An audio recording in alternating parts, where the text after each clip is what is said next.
Hello. Welcome, everybody, to Wednesday Night Live from Courtroom Confidential, the fastest growing true crime news channel on YouTube.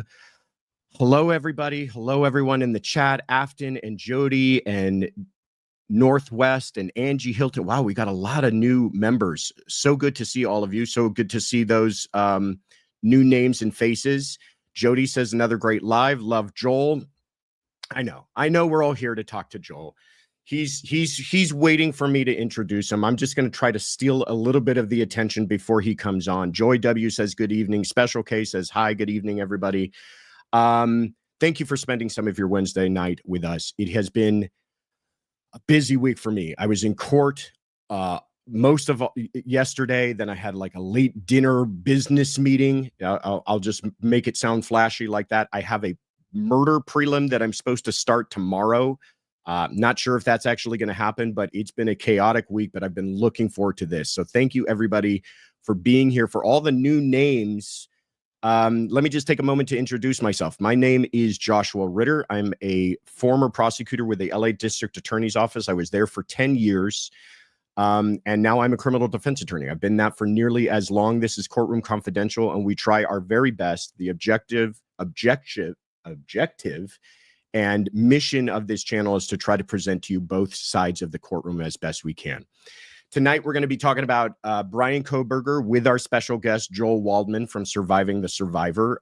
He is one of the hardest working men in YouTube. The host of Surviving the Survivor, a good friend of mine and somewhat of a mentor. I'll say that. I look up to him and appreciate all the things he does on his channel. For the poll, if we have more time, and I'll try to get Joel to stick around, we're going to either talk about Alexander Brothers, Sean Diddy Combs, or Donna Adelson. So those are your three choices. Alexander Brothers, the latest happening with them. There's some interesting tidbits.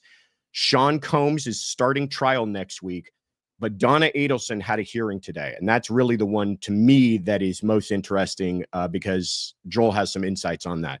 Be honest, Josh, says Johnny Knoxville, as an LA resident, how often do you go to Fat Sal's? Not nearly as much as I would like, Johnny. But I will say if I had to drive anywhere to get a sandwich, I am going to get a godmother from Bay Cities in Santa Monica.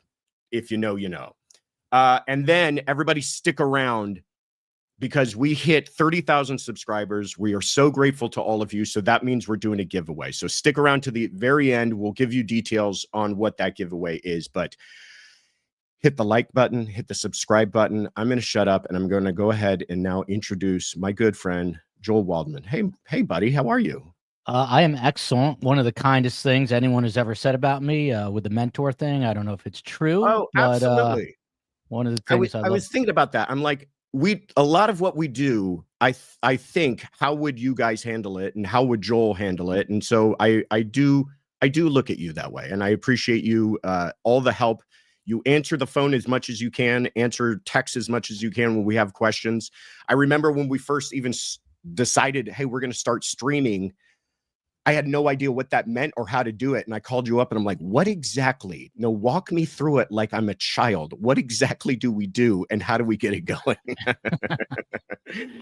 Before we get going, I got to tell you a hilarious story. So please. Johnny Knoxville, one of your commenters, I have randomly bumped into that guy 2 or 3 times, once in Miami and once or twice in New York City when I was living there. This goes back to like the height of the Jackass days, which has to be late 90s, early 2000s. And, I'm married to the COE. But prior to that, I went on a date or two. And I was kind of hanging out with a woman friend. And she was obsessed with Johnny Knoxville. Absolutely obsessed. And by the way, I appreciate that Johnny is in your chat tonight. So long story short, I'm at a bar with some friends I was living in New York City in like somewhere like near the Village, maybe even in the Village. And I turn around and who's there but Johnny Knoxville. And he probably had 873 drinks at that point. I mean, he is stumbling. Somehow he remembered me because I had met him not that long prior in Miami when I was down here visiting my parents where I live now. And long story short, I just start to tell him, I say inappropriate things, and I didn't care. And I was like, hey, this girl that I'm hanging out with is obsessed with you. Do you mind leaving her a voice message? And he literally grabs my phones, early days of cell phones, and he leaves her the longest voicemail message in history. And she was in disbelief. And the voice message, it got funnier and funnier because the entire message is just him making fun of me the entire time. As my Johnny Knoxville, super cool dude, handsome too. Yeah. Well, Johnny Knoxville / Christopher, thanks you for that. I mean, there's not much that's kind of cooler and more attractive, I imagine, than Danger, right? And when they were at their height with Jackass, they were like rock stars. I mean, I remember going to a bar when I was living in Chicago. I went to a bar. I don't have a Johnny Knoxville story, but I went to a bar and they played the entire movie at the bar with the sound on it. And it was one of the funniest like experiences I've ever had, because everybody's a little bit tipsy, having drinks and ordering pictures, and we're watching, and there's nothing funnier than watching people nearly kill themselves when you're a little bit drunk. I mean, I guess I'm incredibly immature, but I could not get through any of those movies without being hysterically like, just on the floor laughing. So I guess it's probably an issue with me. But those guys, they hit it big. And I saw what's his name? This guy with the fake teeth, Steve-O. I bumped in he was at a UFC fight in Miami, and just to speak to their he's a huge UFC fan, but I saw him. I mean, he had like 500 people just like following him around the arena, like want to talk to. Yeah, they're rock stars. He's got like this hugely popular podcast now. It's amazing. Really? Who would have thought that, nearly, throwing yourself off a cliff every week would turn into $1 million enterprise? But Steve-O, stay away from true crime. I have zero good segue to go from that to talk to what we're about to talk about. But I want to talk to you about Bryan Kohberger, because there have been there's been a flurry of new motions, some new rulings that we got. That was a couple of weeks ago. We had Kevin Fixler on to kind of walk us through a bunch of that. He's incredible how much, what a source of information he is. But then since then, the judges made a bunch new rulings on things that were kind of outstanding. And a lot of that came out today. So I'm just going to kind of rapid fire tell you what some of these were, and we'll just get your response and chat a little bit about them. But before we do that, I appreciate always acknowledging that the real reason we are here is because of the lost lives of these 4 beautiful people: Kaylee Gonzalez, Madison Mogan, Xana Kernodle, and Ethan Chapin. So if we get through a segment without mentioning them, I feel like we failed. Any case, first up was a new challenge to the death penalty. This was based on the idea that they are saying that he has been diagnosed with autism spectrum disorder. This was the 13th challenge to the death penalty. All of the litigation almost leading up to this has been about trying to remove the death penalty. And it's the 13th challenge that has now finally failed. And it looks like they've exhausted this. So he is going to be facing the death penalty. And the judge, in making this ruling, he did something interesting. One, he said, you can't talk about it. It's irrelevant. But if we get to a penalty phase, meaning if he's found guilty and now we're talking about whether or not he actually gets the death penalty, the same jury will decide. They can talk about it because they can talk about a bunch of other kind of irrelevant to his guilt things in the penalty phase. But one thing that the judge said that I kind of took not issue with, but it made me kind of, if I could raise one eyebrow, it made me raise one eyebrow.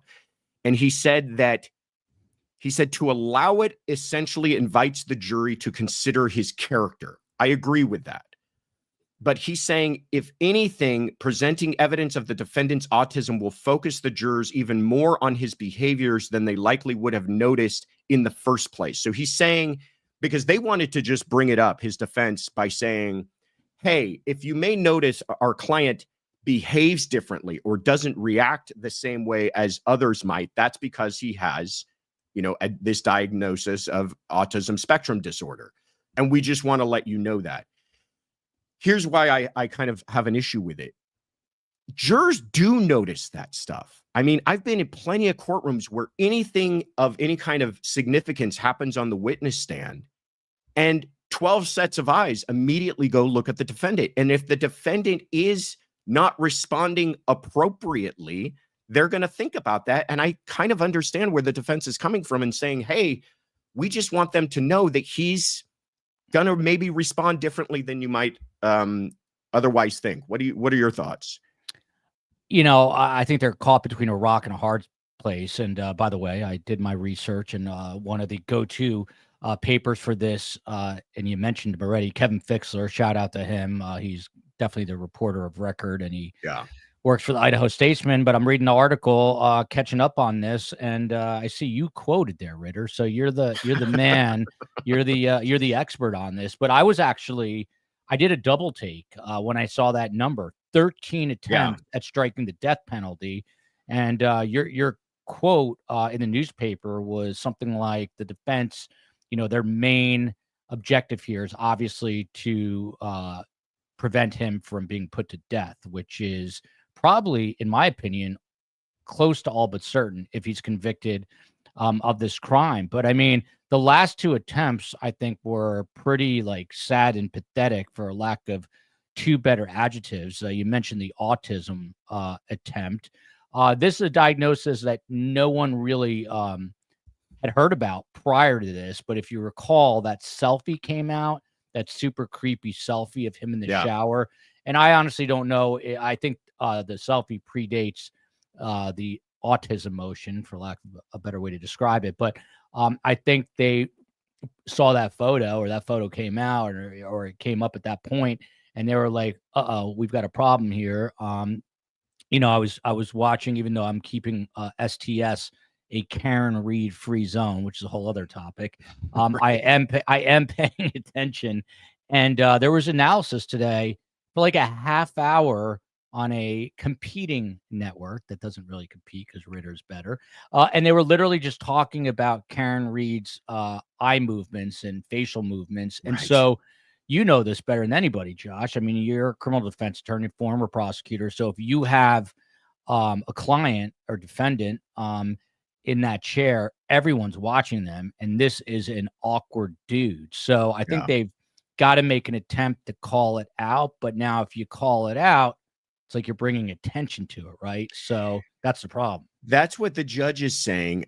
My feeling was kind of like, hey, if they want to bring attention to it, that's on them. It's not like it's the prosecution asking to bring it up, because then that would be problematic. Then I think it would be inviting the jurors to consider something that's irrelevant to whether or not he's guilty.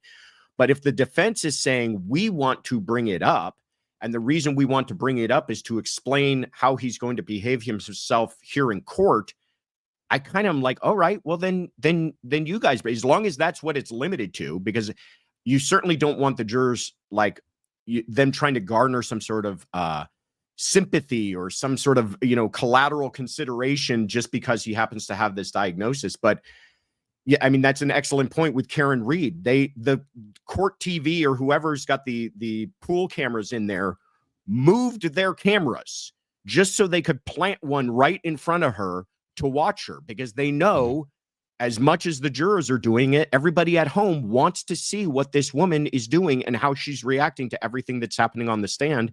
So will the jurors. And so it's kind of like, if he really does behave in a way that does not seem appropriate, then maybe they got a point. I don't know.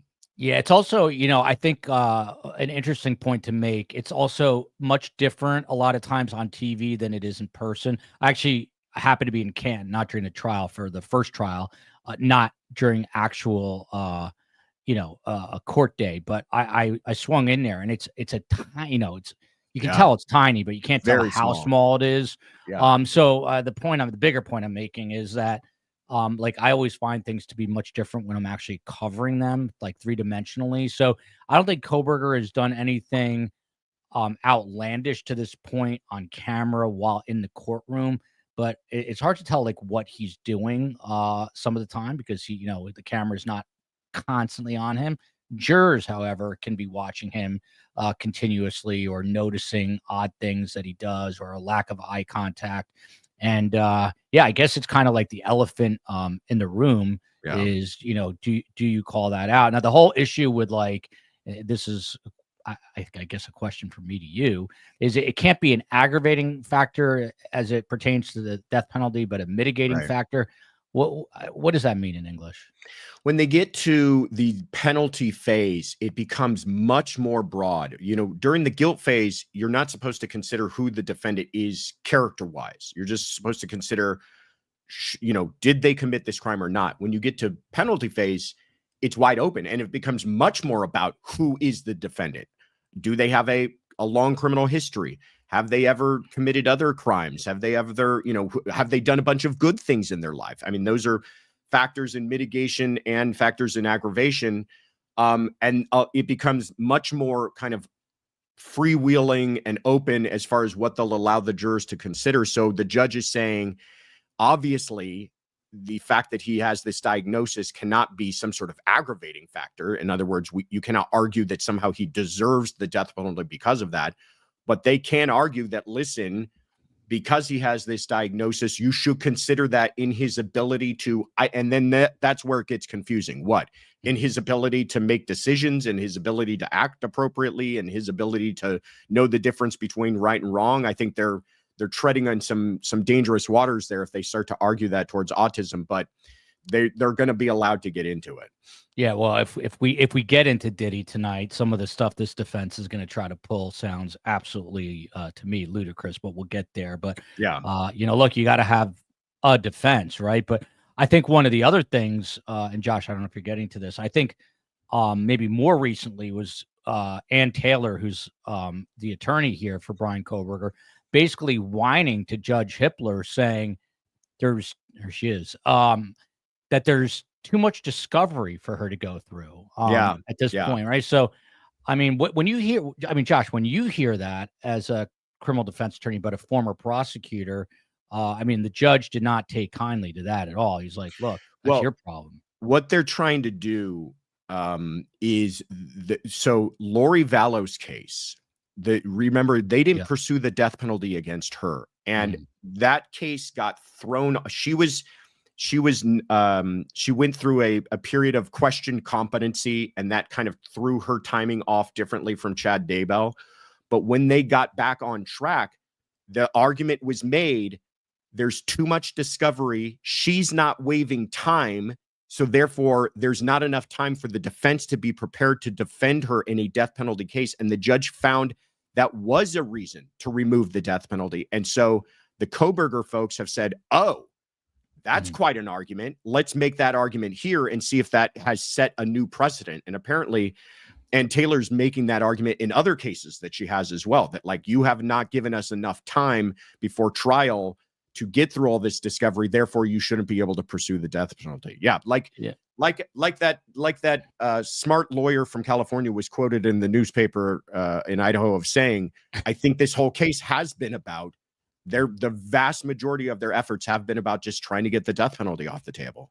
Yeah. The judge, again, he was not happy because she was like, but the other thing is she's obviously, and I get this, a bit of a control freak, because she apparently said she had to look at every piece of discovery. I mean, this is, again, a death penalty case. So the judge was like, you have a team. Why aren't you divvying up the discovery? And she just kind of stood there stumped. But, it doesn't surprise me. I think with Lori Vallow, I think it was a much narrower time frame. I think it was like 3 weeks out of the trial, 3 weeks away or something. And she also wasn't waiving time, which made it different. Like she was not giving them the ability to even ask for time to consider it. So they were really in a difficult spot. But the judge wasn't buying it here, and it sounds like the case is going to start when the judge has said it's going to start, because all of these efforts to push it out haven't worked either.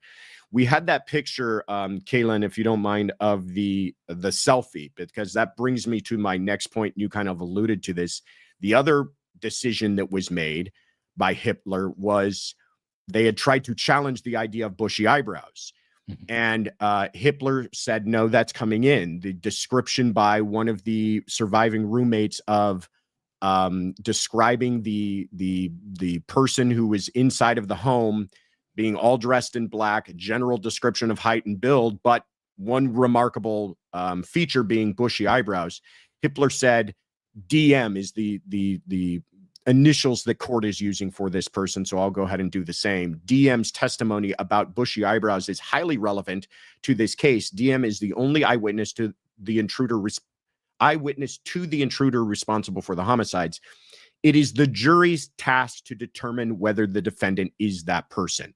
That I fully agree with. I thought that was a long shot to begin with. And this selfie becomes relevant because that's exactly how the prosecution's going to present it to them, as you decide for yourselves. Does this person depicted here have what you might call bushy eyebrows?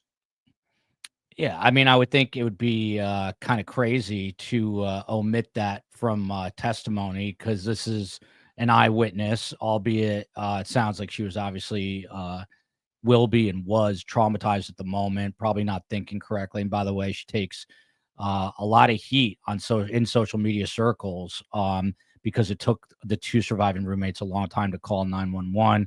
I just want to caution everyone that none of us have any idea how we would react in that sort of a situation. But, you know, she sees this, has this description, gave it to police. It's in an affidavit, as far as I know. And, I mean, it's a part of the case, and this guy fits the profile to that degree. So why not allow it in? I mean, I think it'd be ridiculous if they didn't. I completely agree. The one thing I can think of that may, and they didn't bring this up, so it makes me think this is not what actually happened, but I could see there being an argument if she's sitting down with detectives and they're saying, well, give us a description. She says, well, all I was able to see was his eyes. And the detective says something like, well, what about the eyebrows? Were they thin? Were they bushy? And then she goes, bushy. That you could maybe argue, okay, you've suggested an answer. You've only given them kind of a binary choice. They didn't really volunteer that. But even in that situation, even as I'm explaining it, I still don't think the judge would keep it out. I think the judge would just allow for cross-examination on that exact point. Yeah, I agree with you. I mean, I get you're going to know obviously a lot more about this than I, but you know, law enforcement they have leeway obviously in their questioning. I don't know, you know, if how leading the questions were in terms of the description. My understanding is that she basically just offered it up. I don't know if she was led into that question. I don't even know if the defense or the government knows that at this point. I guess that's going to be a line of questioning for law enforcement, but I'm sure, I mean, Josh, if she's as good a defense attorney as they say she is, Ann Taylor, she's going to make that point maybe that, hey, law enforcement said it. So then she just assumed jumped on it. Yeah.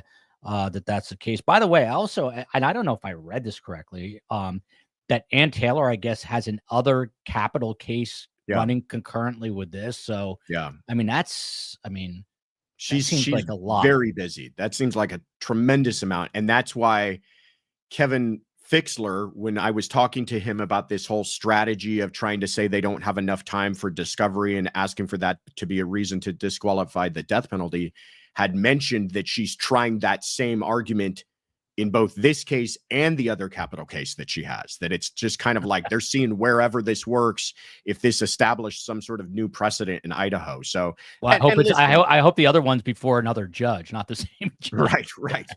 Right. And listen, you know, to be fair, good on her. I mean, if those are available arguments and that's kind of a new ruling in Idaho, then good on the defense for trying the best that they can on it. Yeah, by the way, Fixler did break the story just today or yesterday. I think it was yesterday that Idaho this is not going to affect Coburger, because in the event that he does receive the death penalty, it's still going to be 20 years away. But at least for the time being, they've halted executions in Idaho because the judge ruling on it said that right now there's not a proper room for the media, I guess, to be there and record it for the public. So they've got to create a specialized media room for this Firing for the squad. firing squad. Yeah. Incredible. Imagine having to cover that. Yeah. It's also incredible the kind of weird amount of formalities that go into at the end of the day, we're just the state is trying to make sure a person ends up dead, but let's do it all along the road. I mean, I don't want to get into the politics of it, but it is so bizarre that something like proper media room would prevent this thing from taking place. Whatever. I don't want to touch that third rail, but anyhow. By the way, I got to say, I love the fact that you and I have a lot of the same people in the chat, like Tayo Toys. I was butcher's name, Future, Blackwood Dwarf from the Republic of Ireland. It's awesome. I see Afton in there, so that's cool that they're double dipping. If you're gonna double dip with anyone, double dip with Ritter. And that's why we try to avoid STS time, so we don't conflict people out. This was an interesting one today. The prosecution, and this hasn't been ruled on, the prosecution wants to introduce a paper that Coburger wrote when he was getting his master's in criminal justice. It's from 2022 from DeSales University in Allentown, Pennsylvania. I got to give a shout out to Allentown because that's where my father grew up. Nice. I knew you had some East Coast in you. Right. And the paper was called Crime Scene Scenario Final. It's 12 pages long, and it describes, I guess, in detail about a woman being stabbed in a trailer park, and it's unclear whether or not that's a case study or an imaginary case, but he kind of walks through how the crime scene would be investigated, what evidence police would look for, how the the suspect might be apprehended, all of these types of things. And the prosecution is bringing this in, and I feel like this is a stretch to kind of tip my hand on this already on the prosecution's part by saying they want to bring it in to show knowledge of crime scenes. And I'm like, what does that mean? Like, he's a criminal. Like, are you trying to say that somehow because he studied criminology, he probably committed this crime? That's a real stretch for me. But it got me thinking, in my view, the biggest obstacle so far for the prosecution is going to be motive. They don't have to prove motive. That's not one of the elements.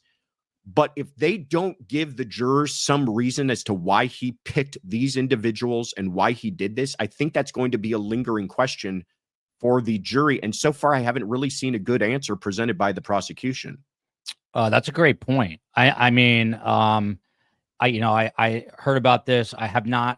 You know what? I think I did back when it first broke. I read bits and pieces of this, and I think there was in this paper that he writes about. It's like it's a single victim, not 4 victims. But to your point about kind of setting the stage for him understanding like intimately crime scene, that might not be what the government should be looking for here as much as, to your point, is motive or this intention or this kind of lingering thought, to be totally transparent. I know very little about being on the autism spectrum, but he, although some people might argue that, but he, but he, to me, it seems like he was like obsessing or perseverating over this. And that's how it's been described in the court of public opinion. So if I was prosecuting the case, I'd say, look, back in 2020, whatever,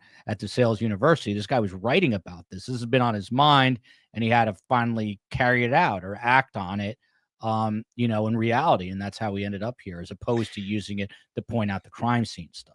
I have thought for a while that with the limited amount of information that we have, that it does sound like maybe that was his motivation, that he had, been studying this stuff, became obsessed with this stuff, and really thought, I'm smarter than everyone. I want to see if I can't get away with this. A PhD in criminal justice is pretty, you got to think about like who would pursue that, right? Usually people go into criminal justice and they go into law enforcement, or they go into, they go on to law school to then become part of a prosecutor's office or something like that. But he stayed in it on an academic end to the point of getting a PhD or pursuing a PhD.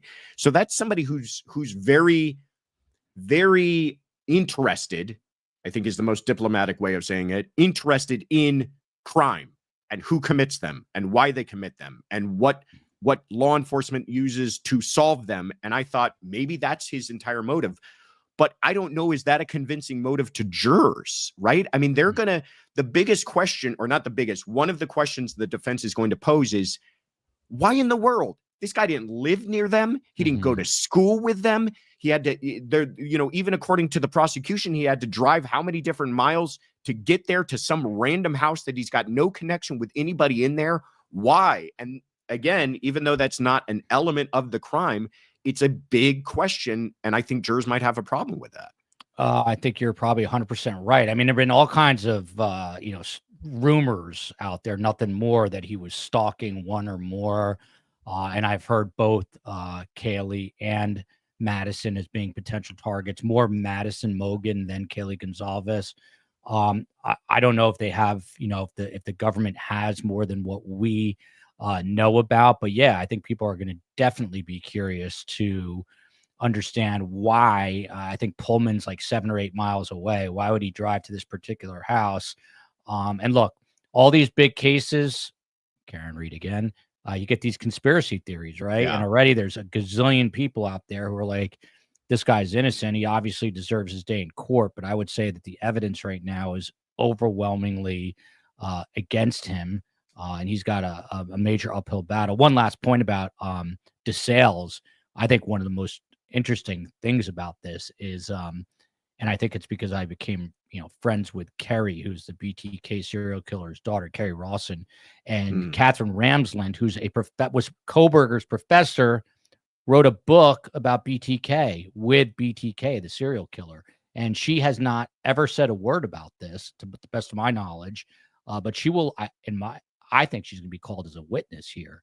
And she was a professor at DeSales? She taught him in person. This is pre-COVID, I believe, or maybe via Zoom. I don't know. But she taught him at DeSales, and she studies serial killers for a living. So to me, that's it's like a sharp left turn from everything else. But it's I'm wondering if maybe he chose DeSales because of her. If there's any connection between him and Catherine Ramsland, but I'm very curious to see what she says if she's called as a witness. Yeah.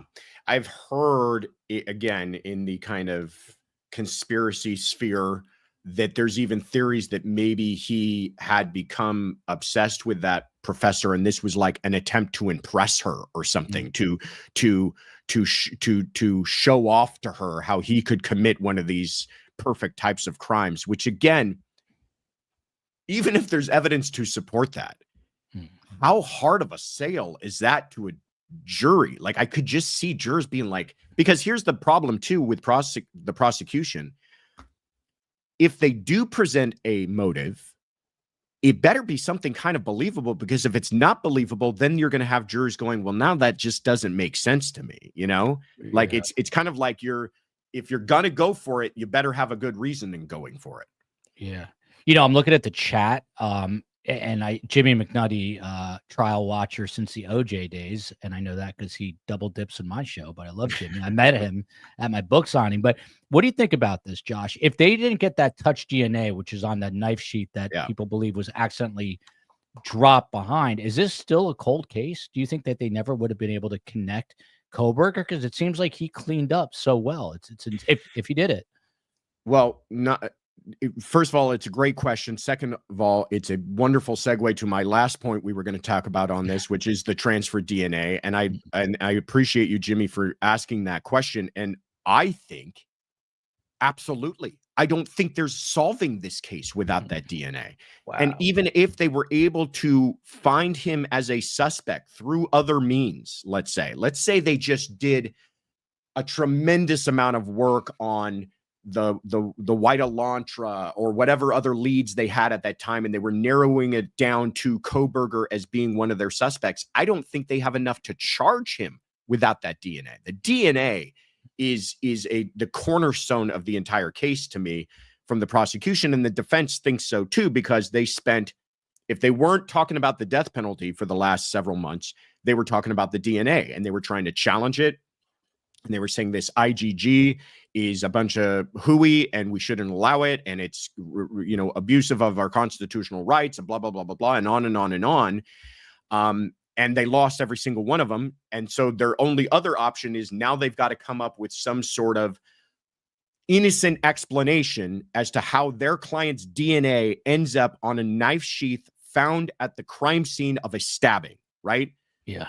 And I thought, okay, well, let's see what they put on here. And when then the Amazon search and purchase history came out, I thought, in my view, I'm like, well, then that closes the door on that, because now the prosecution can actually say, it could have been that the defense could stand up and say, this man doesn't even know what a K-bar knife is, never seen one in his life, never heard of it. Why in the world? But now they've got him potentially purchasing one. So it's like the case just became super solid in my view. But there's been a lot of argument, and this was my next point here, about the DNA. Can they call it transfer? Can they call it touch? What are they going to talk about it? And there's this interesting idea about DNA when you're talking about touch DNA, meaning DNA coming from skin cells rather than some sort of bodily fluid. It can be transferred, and you can have primary transfer of DNA, meaning I touch an object, I touch the knife sheath, and I leave my DNA on it. Or you can have secondary transfer, meaning I shake your hand, and you somehow then touch the knife sheath, and you get my DNA on the knife sheath. Well, the prosecution wants to offer this expert, Rylene Nolan, who is she runs the Idaho State Lab, I believe. And she wants to say that based upon other factors, it's more likely than not that it was a direct transfer of DNA rather than this secondary transfer, which the defense got kind of up in arms on. I'm going to read you the judge's quote, and then I want to hear kind of your reaction. Hippler said, the fact that she admittedly, meaning Nolan, cannot render a quote unquote conclusive opinion about how the DNA arrived on the knife sheath, and that it is possible it was through secondary transfer, does not render her opinion inadmissible. It's simply an acknowledged limit to her opinion. So he's like, if she wants to say that, go for it. I'm not going to limit her from saying it just because it's a possibility, and just because we're dealing with possibilities and probabilities. I have a question. Why can't judges and lawyers just speak English? Why does it always have to because be then everybody could do the job, and then we would have no reason to charge people for fees. It reminds me when I was tortured in college having to recite the Canterbury Tales by Chaucer. Same thing. Like you could just say, hey, you can use touch DNA or you can't. But my take on this is I always consider myself a juror because I'm just an average Joe, right? I'm not a lawyer.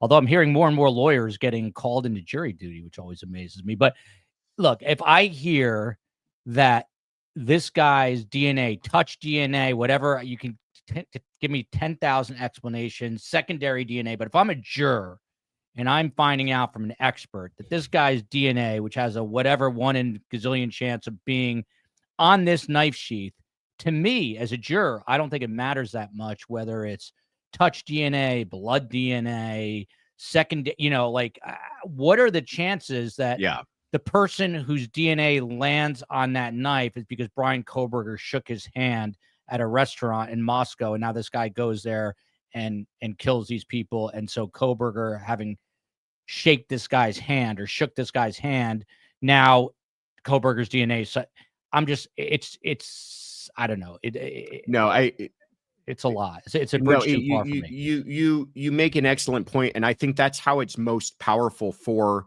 the prosecution is to go, listen, we found this DNA on this knife sheath. That person became our suspect.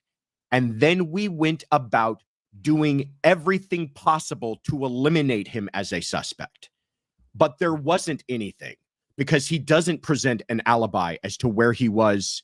If this were a person who happened to be in another location and can prove that, great. If this was a person who happens to drive a vehicle that was not the suspect vehicle, great. If this is, on and on and on and on and on. but everything about it corroborated that their suspect is the person that they're looking for, and that's why the DNA is important. And so it's like, then you're talking about, is he guilty of this crime, or is he just happen to be the most unlucky person on the face of the earth? Yeah, I mean, if I am the lead prosecutor here, all you have to tell me is a knife sheath was apparently left behind accidentally. Not only does Coburger order a K-bar knife on Amazon, but he apparently orders a replacement sheath at one point after the fact. Right. So, I mean, that's just, I don't know. How do you get beyond that? That one fact, how do you get beyond that? This guy's reordering a sheath that matches the knife sheath left at the crime scene. I think the defense, as far as the Amazon searching goes, I think they're going to give some sort of ham-handed, like, listen, ain't nothing illegal about buying knives. People buy knives for all sorts of reasons. He was an avid camper. He needed a knife for camping, whatever. They're going to try to say, don't look at the knife, look at it in the context of his entire purchase history. He was also buying camping equipment, whatever else, whatever. But where they're really going to get tied up is like, okay, fine. But like you said, how does that explain that same person happened to have their DNA end up on this knife sheath? And that's where I think they're then pursuing this whole secondary transfer. They're going to say it was either planted there nefariously by someone who's trying to frame him, who just happened to get lucky that the person they're framing has no alibi, or they're going to say that the killer, like you said, happened to bump into the most unlucky man on earth and touch him and then touch the knife sheath, and that's how it got on there. Yeah. By the way, Elizabeth Kim in the chat makes a great point. If you're a serial killer, you got your work cut out for you these days, because it's virtually impossible to get away with stuff with the way technology is changing. But Josh, let me ask you a question. If this guy did not get caught, I'm actually curious what your community thinks. Would he have struck again in the time that has elapsed since these killings? That's a really interesting question. I mean, that's like such a deep psychological, because you've got a person who doesn't show. I mean, this is another interesting thing. He doesn't show all of the kind of telltale signs that we know of a serial killer, right? He's got no like criminal history, including violence.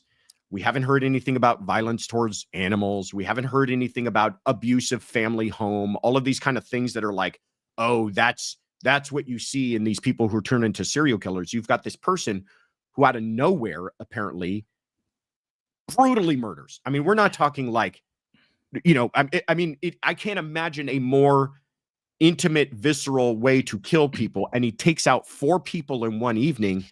And that makes me think, I wonder if this was like the thrill of it. But if it was the thrill of it, maybe he would have gotten addicted to that thrill and wanted to do it again, to show how smart he was again, if he got away with it. And he to your point that you asked earlier that I forgot to mention, would he have been caught? He nearly got away with it to the point that they don't have any evidence in his car or apartment that links him to that. That's just phenomenal to me. Doesn't mean he's innocent, but it does mean he's pretty good at cleaning up. I mean, that part I just cannot wrap my head around. I mean, this is like Friday the 13th stuff. This is the stuff of horror movies. I mean, getting stabbed to death is most intimate. It's hard. I've had experts on to talk about the difficulty of doing it. He did it to 4 people and barely leaves any trace evidence, almost none behind. Like, how is that even? How is that possible? Right. It's just none of it. None of that part of it makes sense to me. But again, there was a forensics expert when I was early in my, I've told this story many times, but I'll bore you with it again. When I was early in my prosecutor career, who said this statement that I'll never forget: the absence of evidence is not evidence of absence. Mm-hmm. And what that means is, just because you didn't find DNA from that crime scene inside of his car or inside of his house does not mean that 1, he wasn't there, or that 2, the DNA wasn't ever there at some point. So you cannot take the idea that you couldn't find something to give you the idea that that thing didn't happen, right? And that's the argument that the prosecution is going to have to explain to the jurors, but that's still a difficult argument to make because everybody's going to naturally have your reaction of, are you kidding me? That how bloody a scene must have this been? How covered in blood must he have been? And nowhere, not in his vehicle, not one microscopic drop in his vehicle or home. You're telling me that? It's fantastic, but perhaps reality. It's crazy, and far be it for me to plug one of my own shows. However, prior to his arrest, we had the literal living legend, Dr. Ann Burgess, who basically created the field of profiling along with Dr. Gary Bricado, who studies serial killers imagine doing that every day. That's what you do. You study serial killers, but that's what he does. And they basically profiled him to a T. I haven't watched that show probably since a couple of weeks after it aired, but it was amazing. Like, these people really kind of know what they're doing in this. Some people say, well, it's not a real science, junk science, whatever. But man, Gary Bricado really profiled Bryan Kohberger literally to a T. But it is, I'll say this as a final note. I mean, if this was his first kill, which by all indications these were, I mean, what a crazy way to start, right? I mean, I can't imagine he wouldn't have done it again. Right. Well, and that's another interesting point. Perhaps he had done it before, right? We don't know. I mean, he nearly got away with this one. Perhaps there's some other crime out there. I doubt it would be a quadruple murder stabbing, but who knows if there's some unsolved crime somewhere in, places he's lived in the past that could be tied to him. I don't know. Again, I'm just, if we're talking about what ifs, that's, I guess, another thing we can consider. Yeah. By the way, John, we start on Johnny Knoxville here. Let me just round out. He said imagine what went through Bryan Kohberger's head when he realized that sheath was left behind. I mean, he must have just lost his mind at that point. Yeah. If it was him. Yeah.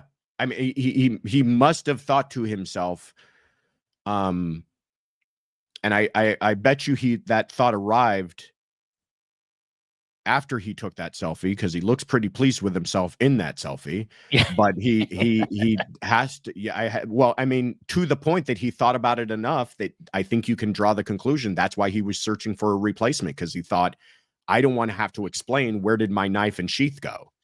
Let me go back to junior year of high school. This is what I picture. I went to high school with a kid named Alexander Glasshauser, the smartest kid I probably ever known. He went to Harvard. And I was a junior, he was a senior, and I'm walking down the hallway and I see him banging his head as hard as he can against his locker, the old metal lockers.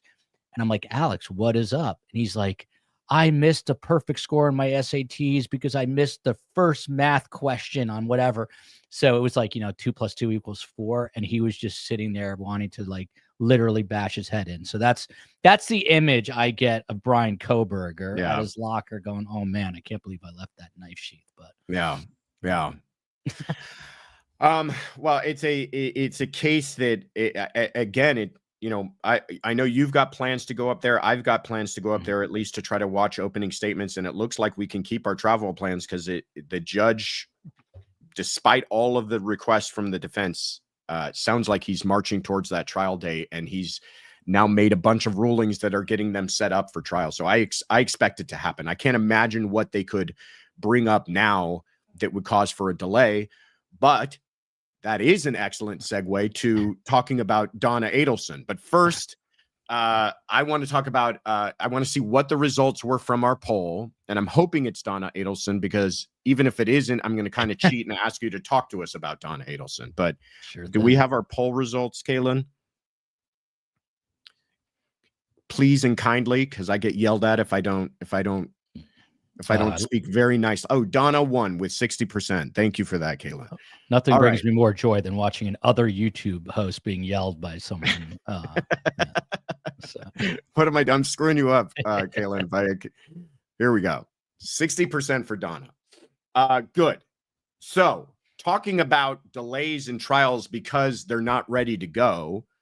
The defense has asked for a continuance, is my understanding, but I'm going to ask you to fill in the details, because they're saying the prosecution in the case against Donna Adelson has just given them something like 100,000 new emails and call recordings. What is going on? And my biggest question is there an explanation as to why it's happening now?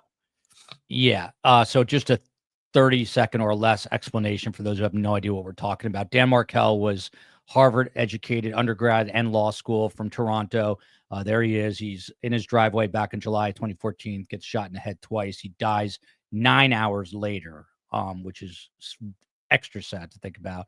And I'm thinking of his parents, Ruth and Phil, and his sister, Shelly, who are dealing with all this still. But anyway, they eventually connect it to the in-laws, the brother-in-law, the ex-brother-in-law is now in prison. And long story short, he threw the Latin King gang under the bus. So he's now being basically held in protective custody somewhere in South Dakota. So no one knows who he is. And now Donna, the matriarch, the ex-mother-in-law, is set to go on trial. And it was supposed to start June 3rd, which it is no longer likely going to start then. And that's because of this hearing today. And you're exactly right. This is our original case in true crime. We've got some, insider information. All week long, we were hearing 85,000 emails were just dropped. Well, today at the hearing, we find out from Donna Adelson's defense attorney that they got 100,000 emails. This is presumably from either a device or a set of devices that apparently they couldn't crack a code on till recently. And now all these so no one knows for sure, but not all these. I mean, the vast majority of these emails are not going to be important. What was really important that came out of this hearing was apparently they got a lead on something from some either jailhouse informants or other people. It was not completely clear, but they got a lead, an investigative lead this past fall that they said they followed through to its conclusion. And the general consensus here is this is very bad for Donna, but also potentially very bad for Wendy Adelson, who's Dan Markel's ex-wife, and potentially his ex-father-in-law, Harvey Adelson, the ex-father-in-law, the husband of Donna, who's about to go on trial. So to me, that was the bigger headline, that there's something that triggered a secondary or tertiary, I don't know how many investigations they've actually officially had, but anyway, at least a second investigation into the Donna Adelson side of things was launched in the fall. And on top of that, also, we found out today that they used a call wire. They basically wired the phone calls of Charlie Adelson with his mother Donna and others as well. But apparently they've got 32 new wire calls that they got. They were tapping the wire and before he was arrested. This is, I think, after the arrest. So now that's what we were talking about on my show earlier. We're trying to figure out, it could be Donna to her husband from jail where they're tapping his phone, but unlikely. But it could be Harvey and Wendy, the father and the ex-wife. It could be a weird combination, but they've got at least 32 calls. Now, the government got up and said we'd probably only use 1 or 2 of the calls, but it's interesting because we're, at the very least, we know that they have more. Okay, so here's some questions I have. One, if they're referred to as wiretaps, you don't need to wiretap a jail call. Any call coming from a jail is being recorded. So if they're calling it wiretaps, that leads me to believe that it was either calls that took place before Charlie was in jail, but maybe you're right. Maybe they've been tapping everybody's phones to get their conversations amongst each other. And these are calls between Donna and Wendy and Harvey, or who knows. And maybe that's what's part of these calls.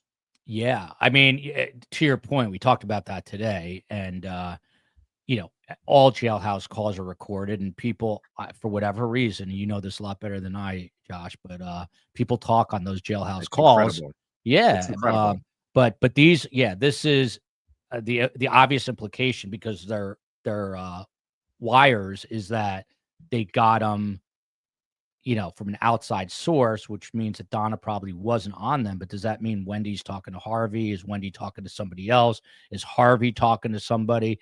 I'll say this, Tim Jansen, who's a Tallahassee criminal defense attorney and on my show all the time, and an expert I consider in this case, and gets a lot of firsthand knowledge. He told me the tenor today was different for the very first time, and that he's always been sort of the buck stops with Donna. There's nothing after this, but finally today he's like, I think they might go after Wendy. So there's definitely new stuff. What that is to be seen. My next question is, how did that come up? The idea, like, were they asking for more time because they had received this new information regarding this lead? And my understanding too was that the lead is not going to lead to new charges for Donna, but it was something that they needed to turn over in this case. Am I getting my wires crossed here? No pun intended. But are they saying that there was a lead that was pursued, that discovery was turned over, we're asking for more time to go through all of that, even though that new discovery and new lead is not going to necessarily mean new charges for Donna? Yeah, not so. There's a lot going on here, and Yeah. I still have to kind of unpack it all. There was an intimation today that there could possibly be a superseding indictment. Someone in the chat also, by the way, pointed out that the wiretaps stopped in February of this year, so it was happening until recently, up until February. The bottom line Josh Zellman is the one defense attorney, and a woman named Jackie Fulford is the wiretap ended 21 February 2025. The complaint, not literal, but the figurative complaint from the defense today was pretty much the same as Ann Taylor's, which is, hey, we just got all this discovery and we don't have time. So there's Josh Zellman on the right there talking to Donna, and he basically said, look, we got so many emails that we now have an AI program running to try to filter these emails. Plus, we had to bring in a third party team, like a filter team, like a literal team to go through. So it's, to me, the motion to continue was based off of a discovery dump, not the investigation. Yeah. Okay. But I don't know what that means in terms of how much they know about this investigation, meaning the defense. And the judge did not rule on the motion to continue. It sounds like he wants further briefing and a future hearing to actually make a decision on it. But I will tell you, this has got legs, because this is no fault of the defense, right? It's not like they've dragged their feet and, we need more time to get an expert, what have you. They're chugging along, and all of a sudden they get 100,000 emails dumped on them. And I know how this game is played. The prosecution is going to be like, well, they're not really relevant. But the defense goes, you don't get to decide that for us. We need to go through them ourselves to decide what is relevant to us and what's not. And that's going to take a considerable amount of time. I could easily see the judge giving them more time for something like this. He's almost certainly going to do it, which is why I'm almost certainly going to be covering Diddy starting next week, unless people have a better trial for me to cover. Yeah. But yeah, this was supposed to start in June. Another really interesting thing, from day one, there's a bad joke that, like, my family is, I've got the overbearing Jewish mother, Donna Adelson, all that. But my father was soft-spoken to my mother's loud, abrasive style. And from day one, before my mom really knew this case, she said, this guy Harvey is complicit.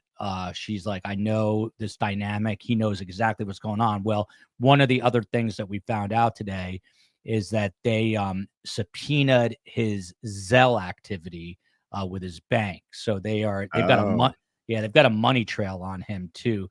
This is not looking good for either Wendy. I mean, Harvey's in his 80s, early 80s, but if I'm Wendy Adelson tonight, I am Yeah, it maybe sounds getting, ominous. It yeah. sounds very ominous. If I'm Wendy Adelson, I'm maybe inching a little closer to Mexico right now. Yeah, She's down. right. She's already moved down to Austin.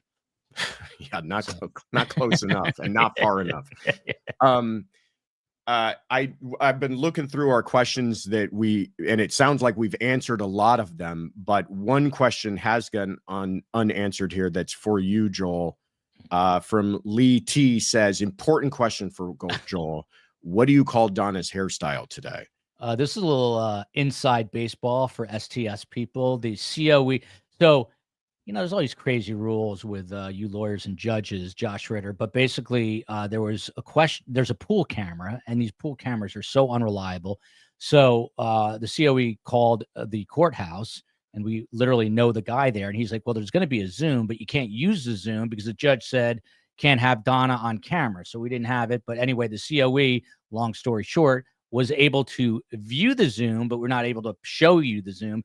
So she described Donna as having a deep-sided part in her hair, which I would never have described anything like that. I would have said she's got a part, and that became a topic of conversation today. But Ritter, you kind of have a deep-sided part. Yeah, is that what that is? That I don't know. The other side, yeah. Is that a deep? Please let us know if that is a deep-sided part. I call this I tell my barber, can you take off the gray parts? And then before I go bald, this is what they leave me with. Wow. Yeah, it does look like that case is steering towards a continuance, which I will say this judge, I think, is fantastic. I think he's made some really difficult decisions, and I think those have been the right decisions. But I also think that sometimes making the right decision is going to disappoint a lot of people. And I think the right decision here to err, on the side of not creating an appealable issue might be to give them more time so that they can't complain about it later and they can't say they weren't given every opportunity to defend their client. But I'm curious, when is it coming back again? Well, the trial was supposed to start. Jury selection was scheduled for June 3rd. The betting odds are now that this trial is going to be, continue to at least September, which just, wow. It's going to be a busy time. Let me ask you a question that has neither here nor there. I like to digress. If you lost all of that beautiful hair, and by the way, I don't know, like every once in a while, I'm like, am I going to lose it up here? Would you? I know somebody. I'm not going to mention names who looked fantastic the way he was, but he was losing his hair and he went to Turkey and got a full-on hair transplant. Oh my God. Would you do that, Ritter? That's the place to go, apparently. Apparently it is. Like there's whole flights of people that fly it's like into Turkey. Yeah. Yeah. And then the whole flight back is everybody with their head bandaged up because they all got hair replacement done. It's like a cottage industry. People go out there literally for that. Yeah. I've also seen, not that I've researched this, but I've come across photos of what those gentlemen go through, and it looks very painful. It does not look like you have to heal for. Yeah, it sounds painful. They like pluck follicles from your beard. Yeah. But I'll tell you what, when it grows, I mean, the only thing that is kind of like 100% tell is that the hairline across is just like straight across. Yeah, right. It's like like painted on.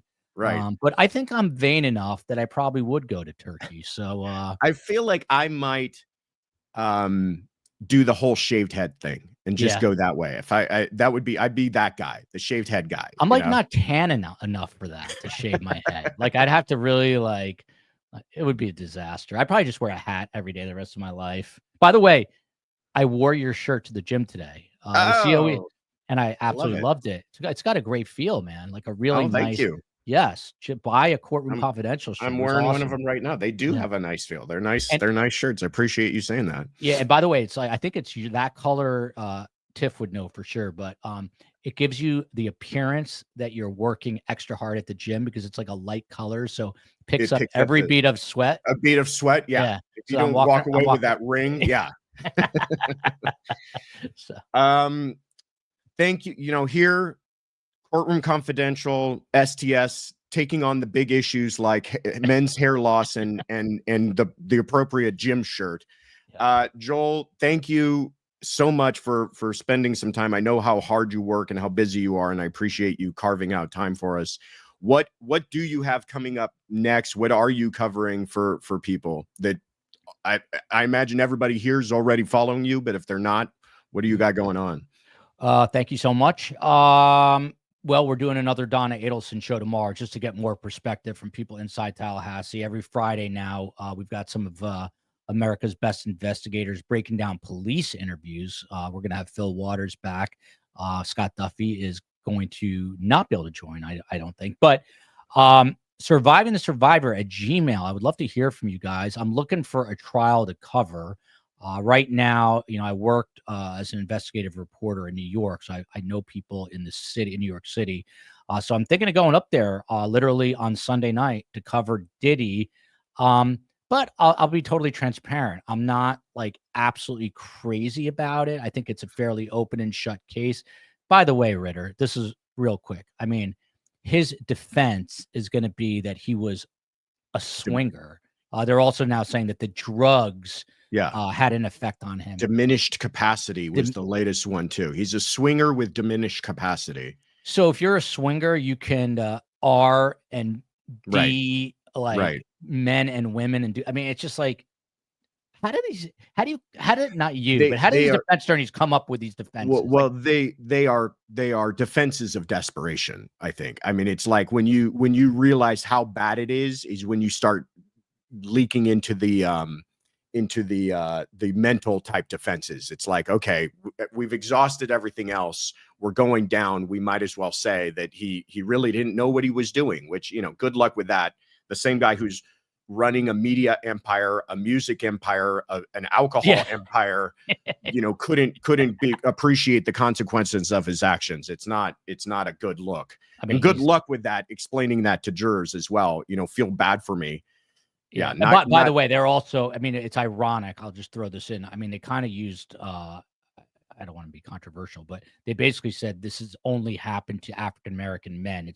They literally said in court, these types of charges have never been brought against a white person, but literally inside the MDC, sharing space with Diddy are 3 white guys, the Alexander brothers, who are accused of very, very similar crimes. So I just don't understand how they can make that argument. I'm just like kind of dismayed because these are supposed to be the best attorneys in New York City, and this is going to be their defense. Like I would just. I don't care how good you are or how expensive you are. If you've got really bad facts and bad law, that's what they say. You got bad facts, you pound the law. You got bad law, you pound the facts. When you've got bad facts and law, you just pound the table and hope for the best. Diddy, hire me. I'll do a better job. I'll charge you a fifth of the price. Ritter and I'll come in there. Exactly. He has a license. Are you licensed in New York, Ritter? No. I'm sure I could easily do it. There you go. We're good. Yeah. We're good. Thank you again, my friend. You're the best. I appreciate it. I'll be bugging you again soon. Thank you so much. I love coming on, and Ritter's as nice in person, and his hair is just as great in person as it is on camera. Thank you. Take care. Stick around, everybody, because I got the announcements for you. But please send some love over to Joel's Way and STS. If you guys don't already do that, please go subscribe to their channel now. All right. Let's get through our announcements because I know everybody wants to know how can they get their hands on one of these shirts after that endorsement from Joel on how comfortable they are. First of all, before I do anything, I want to thank the mods. We've got some new folks, Afton and Shy Gal, helping us out tonight. Thank you so much for being here. Join us on Sunday Fun Day. What you missed on Monday was we had the latest in our conversation series with Beth Karras. Really fascinating conversation. I know I say that about all of them, and it's true about all of them, but she has this incredible background. She was one of the first people involved with Court TV. She talks about how that all got launched, how she got involved, and how it turned into a 30-year career in media when she started out being a prosecutor in Manhattan. So check it out. That came out on Monday. If you guys haven't watched that already. Then all this week, we started a brand new channel called Courtroom Confidential Live Trials. You can find it. The handle is at CC Live Trials. We will put the link in the the notes to this show and send it in the chat to all of you. But if you want to watch the Karen Reed trial, we've been streaming it every single day. As much as I can, I pop in when I'm in between court appearances or whatever else I'm doing. I pop in and say hi and share my thoughts where I can. But if you just want to chat with all of your fellow Courtroom Confidential folks, that's the place to go to watch the Karen Reed trial. And it will be the place to go to watch, in upcoming trials live. Saturday is our weekly roundup as per usual.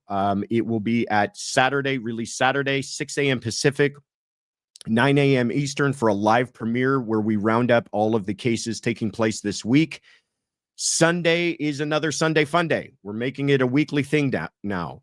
And that will be this coming Sunday at 9 a.m. Pacific, noon Eastern. We're going to be answering all of the wonderful questions that you guys send in live. And I've already listened to a few of them, and they are incredible. And we've been filling out our Sunday Fun Day map, and we've got some new places on the globe that we're flying this week. So join us this Sunday, 9 a.m. Pacific, noon Eastern. And then Monday, really excited about this one too. Our next interview, we sat down with Chase Hughes from the Behavior Panel. The Behavior Panel is an extremely successful YouTube channel, and it absolutely is apparent why when you start talking to each of these guys. Every single one of them has an amazing story and background, and they're just fascinating people to talk to. And Chase is right up there with the other guys that we've talked to. Fascinating backstory, military history, incredible person, inspiring to talk to. And I really, really enjoyed the conversation. So that will be premiering, but get this, at a different time on Monday.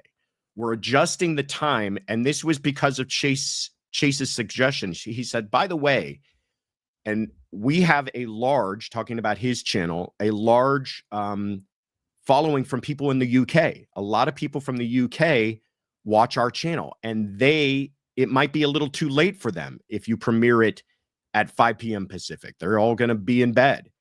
And I thought, you know what? That's absolutely right. So in appreciation of our across the pond folks in the UK and Europe, we are premiering the Chase Hughes interview on Monday at 2 p.m. Pacific, which is 5 p.m. Eastern, which at least makes it 10 p.m. UK, if I'm doing my math right.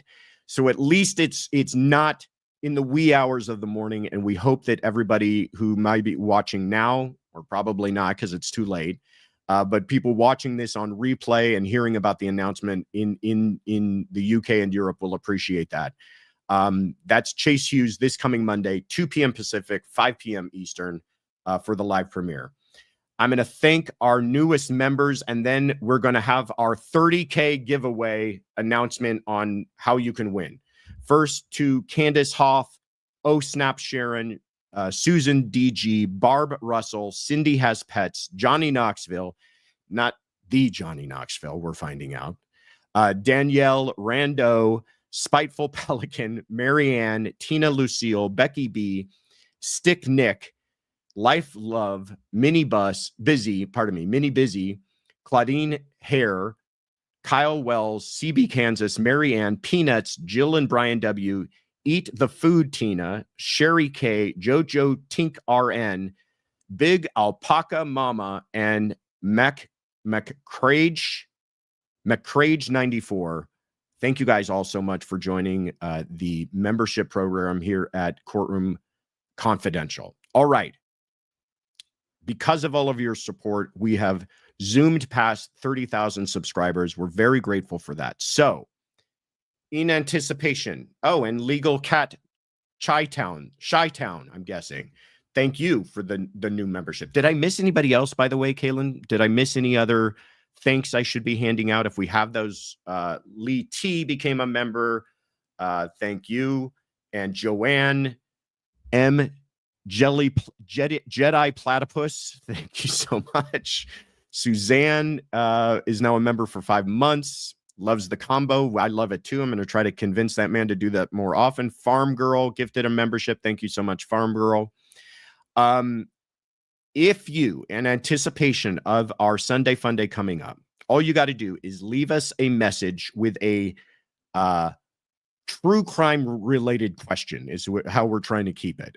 So give us a true crime related question before the cutoff is 11:59 Pacific time on Friday. So it at least gives me time to research these issues that you guys come up with. You will be entered to win a free new Courtroom Confidential t-shirt. We've released a bunch of new colors, including this one with new designs, and that a new t-shirt is coming your way.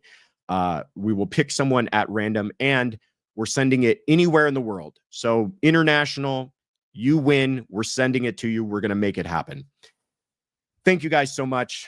This has been an absolute pleasure. I really enjoyed that Joel was able to stick around with us for as long as he was, and I am really appreciative that all of you were able to stick around with us as long as you have on a Wednesday evening.